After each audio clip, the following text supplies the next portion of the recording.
పిత పుత్ర పవిత్రాత్మ నామమున ఆమేన్. మత్తయి సువార్త 17వ అధ్యాయం మొదటి వచనము నుండి.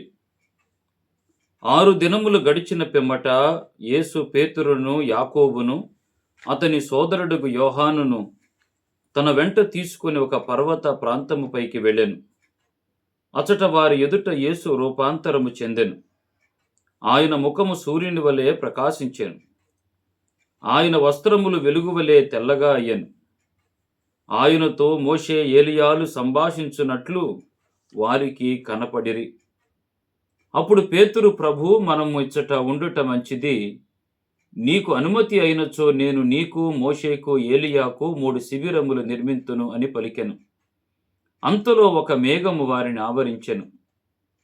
అప్పుడు అదిగో, ఆ మేఘము నుండి, ఈయన నా ప్రియమైన కుమారుడు, ఈయనను గూర్చి నేను ఆనందభరితుడనైతిని, ఆయనను ఆలకింపుడు అని వాణి వినిపించెను. క్రీస్తునాథుని యందు ప్రియ సహోదరి సహోదరులారా, ఈనాడు శ్రీసభ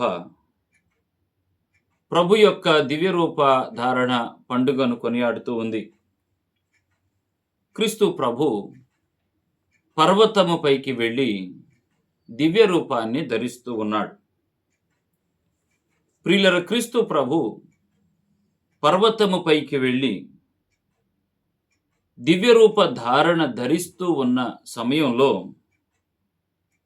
మేఘము నుండి ఒక స్వరం పలికింది.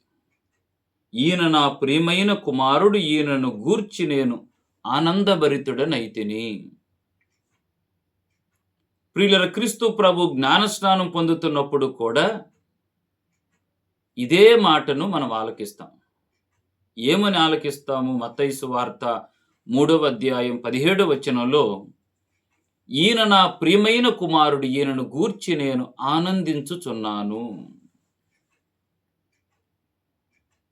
క్రీస్తు ప్రభును గూర్చి ఆనందించుచున్నాను అని ఆనాడు ప్రభు జ్ఞానస్నానం పొందినప్పుడు తండ్రి దేవుడు పరిశుద్ధాత్మ పావుర రూపంలో పంపించి పలికినటువంటి మాట.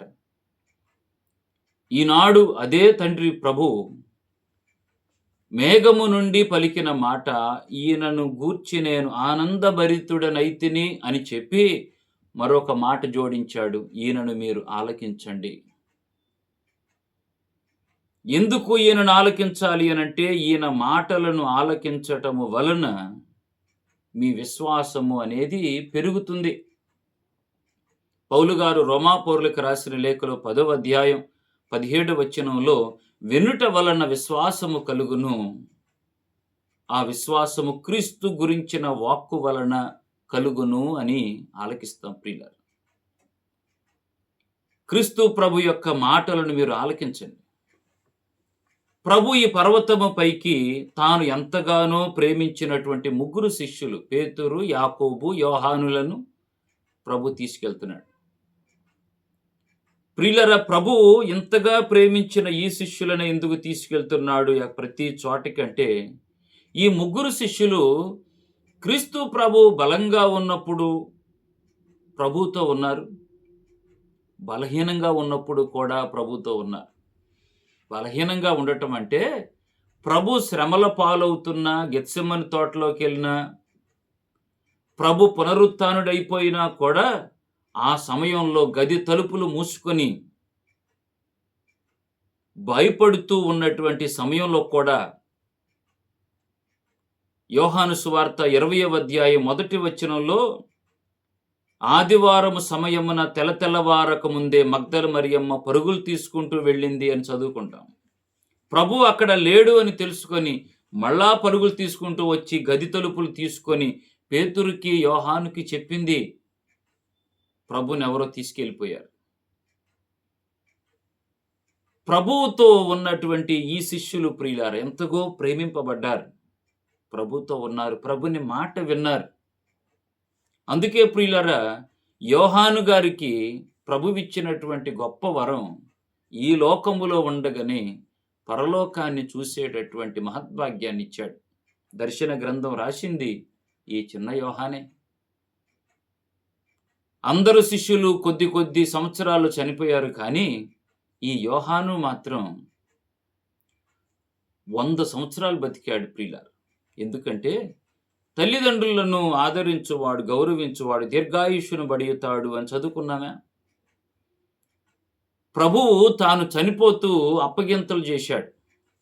మరియ తల్లికిచ్చి, ఇదిగో నీ కుమారుడు అన్నాడు. యోహాను మరియ తల్లిని తీసుకొని ఎన్నో సంవత్సరాలు కాపాడాడు. దాదాపుగా 16 సంవత్సరాల పాటు, 16 నుంచి 18 సంవత్సరాల పాటు యోహాను గారు మరియ తల్లిని చూసుకున్నాడు. అందుకే దీర్ఘాయువును పొందుకున్నాడు యోహాను ప్రియులారా. పేతురు గారు తాను ప్రభు ఎవరో తెలియదని బొంకినా తన తప్పు తెలుసుకొని వెక్కి వెక్కి ఏడ్చి మరలా ప్రభుని యొక్క మెప్పును పొందుకున్నాడు పేతురు గారు ప్రియులారా. ఈరోజు ప్రభు దివ్యరూపధారణ చెందుతుంటే ఒక వాణి మేఘము నుండి పలికింది.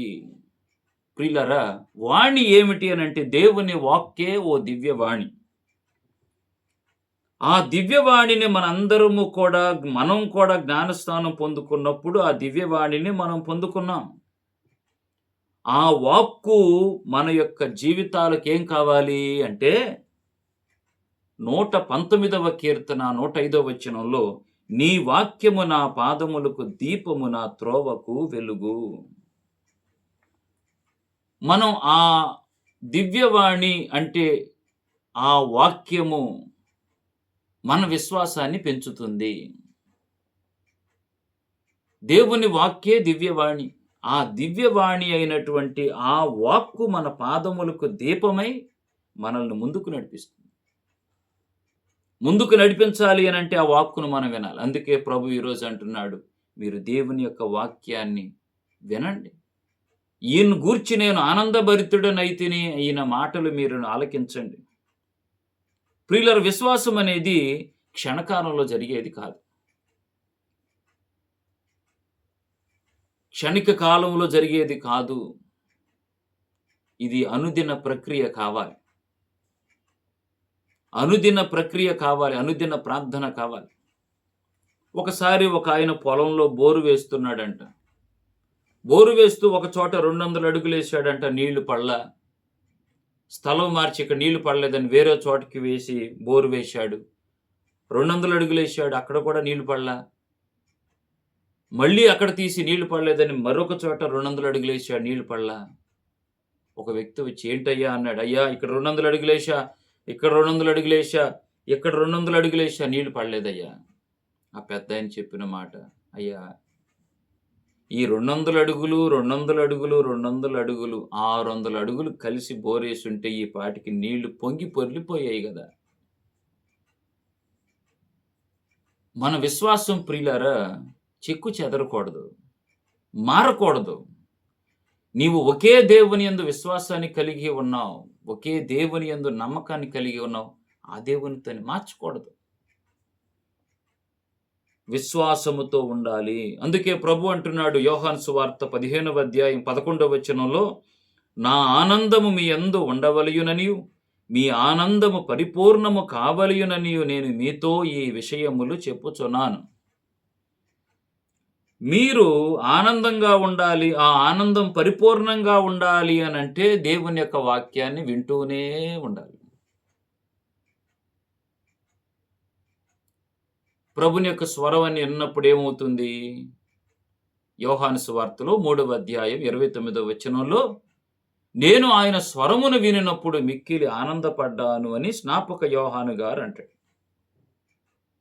ప్రియమైనటువంటి బిడ్డలారా, ఈ వాక్కు ఎక్కడిది అంటే, ఈ దివ్యవాణి ఎక్కడిది అంటే, ప్రభు అంటాడు, ఏలయన ఏ ప్రవచన సందేశమును కేవలము మానవ సంకల్పముచే జనియింపలేదు, కాని ప్రవక్తలు పవిత్రాత్మచే ప్రభావితులై దేవుని నుండి జనియించిన సందేశమునే పలికిరి అని పేతురు గారు రాసిన 2వ లేఖలో 1వ అధ్యాయం 21వ వచనంలో చదువుకుంటాము. ప్రియమైన బిడ్డలారా, అందుకే మనందరము కూడా పవిత్రాత్మ చేత ప్రేరేపించబడినటువంటి, అభిషేకించబడినటువంటి సేవకుల ద్వారా, బోధకుల ద్వారా, పీఠాధిపతుల ద్వారా, గురువుల ద్వారా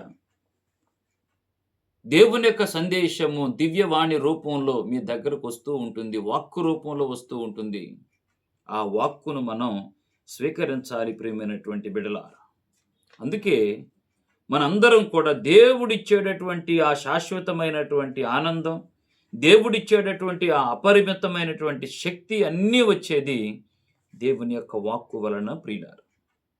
ఆ వాక్కు మన జీవితానికి వెలుగుగా ఆనాడు మనం ఆదికాండం 1వ అధ్యాయం 4వ వచనంలో చదువుకున్నాం. ప్రభు అన్నాడు, వెలుగు కలుగును గాక, వెలుగొచ్చింది. దేవుని మాట ఉచ్చరించాడు. దేవుడు అంధకారాన్ని వచ్చి తీసివేశాడు వాక్కుతో. వాక్కుతో వెలుగు వచ్చింది. వాక్కుతో చీకటి తొలగింది. అందుకే ప్రియులారా, దేవుని యొక్క వాక్యము మన గృహాలలో పఠించబడాలి, పాటించబడాలి, ప్రకటించబడాలి. ఈ 3 కార్యాలు మనం చేయాలి. దేవుని యొక్క వాక్యాన్ని ప్రియమైనటువంటి బిడ్డలారా మన జీవితాలకు అన్వయించుకునే ప్రయత్నం చేయాలి. దేవుని యొక్క వాక్యాన్ని ఎప్పుడు కూడా మనం అవగాహన చేసుకోవాలి. దేవుని యొక్క వాక్యాన్ని ఎప్పుడు కూడా అన్వయించుకోవాలి. దేవుని యొక్క వాక్యాన్ని ఎప్పుడు కూడా ఆచరించుకోవాలి. ఈ పనులు చేస్తే దేవుడు మనల్ని దీవిస్తాడు ప్రియమైన బిడ్డలారా. చివరిగా యోహాను సువార్త 1వ అధ్యాయం 9వ వచనంలో, అదియే నిజమైన వెలుగు, ఆ వెలుగు లోకమునకు వచ్చి ప్రతి మానవునకు వెలుతురునిచ్చుచున్నది. ప్రభు వాక్కు నరావతారిగా ఈ లోకంలోకి వచ్చాడు. నరావతారిగా వచ్చినటువంటి ఆ ప్రభు తన యొక్క వాక్కు ద్వారా చీకటితో ఉన్నటువంటి ఈ లోకాన్ని వెలుగుతో నింపాడు. ఆ వెలుగు వాక్కు మన జీవితాలకు, మన ఆత్మ శరీరాలకు వెలుగుగా మారాలనంటే ఆ దైవ వాక్కును వింటూ ఉండాలి ప్రియులారా. ఈరోజు ప్రభు చెప్తున్నాడు, పర్వతం మీదకెక్కి ఈయనను గూర్చి నేను ఆనందభరితుడనైతిని, ఈయన మాటలు మీరు ఆలకించండి.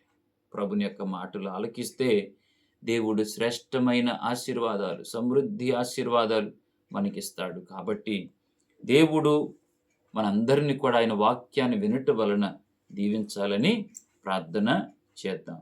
ప్రభువు మీతో ఉండునుగాక, మీ ఆత్మతో ఉండునుగాక. సర్వశక్తి గల సర్వేశ్వరుడు పితా, పుత్ర, పవిత్రాత్మ మీ అందరిని ఆశీర్వదించి దీవించునుగాక. ఆమేన్.